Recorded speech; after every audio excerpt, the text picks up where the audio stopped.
Hi ma'am, ഞാൻ ആശ. 2 മാസം മുമ്പ് ഞാൻ മാമിൻ്റെ ഒരു ക്ലാസ് അറ്റൻഡ് ചെയ്തിരുന്നു, ഒരു 1 മന്ത്. അത് കഴിഞ്ഞ് എനിക്ക് പിന്നെ കുറേ ബ്രേക്ക് വന്നിട്ടുണ്ട്. ഞാൻ ഇതിലൊന്നും പിന്നെ പങ്കെടുത്തിട്ടില്ല. എങ്കിലും ഡോക്ടർ സുധിയുടെ ഈ എക്സ്പീരിയൻസ് കേട്ടപ്പം ഞാൻ എൻ്റെ ഒരു നല്ല അനുഭവം കൂടെ ഇവിടെ ഷെയർ ചെയ്യാമെന്ന് വിചാരിക്കുന്നു. കാരണം ഞാനിങ്ങനെ ഓൺലൈനിൽ ഹെയർ ആക്സസറീസിൻ്റെ ക്ലാസ്സുകളൊക്കെ അറ്റൻഡ് ചെയ്യുകയും കുറേ മെറ്റീരിയൽസൊക്കെ വാങ്ങിയിട്ട് ഞാൻ തനിയെ ഇതൊക്കെ ഉണ്ടാക്കി ഇവിടെ വയ്ക്കുകയായിരുന്നു പതിവ്.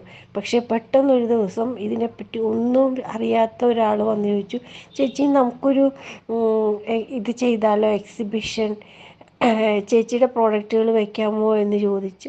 അങ്ങനെ കൊടുങ്ങല്ലൂർ വെച്ച് കഴിഞ്ഞ ഞായറാഴ്ച ഒരു എക്സിബിഷൻ നടക്കുകയും അതിലെൻ്റെ കുറേ പ്രോഡക്റ്റുകളൊക്കെ ചിലവാകുകയും ചെയ്തു. അതുകൂടാതെ കുറച്ച് പ്രോഡക്റ്റുകൾ പിന്നെയും ചിലവായി. ഇതൊക്കെ എൻ്റെ മൈൻഡ് സെറ്റ് മാറിയത് കൊണ്ട് തന്നെയാണ്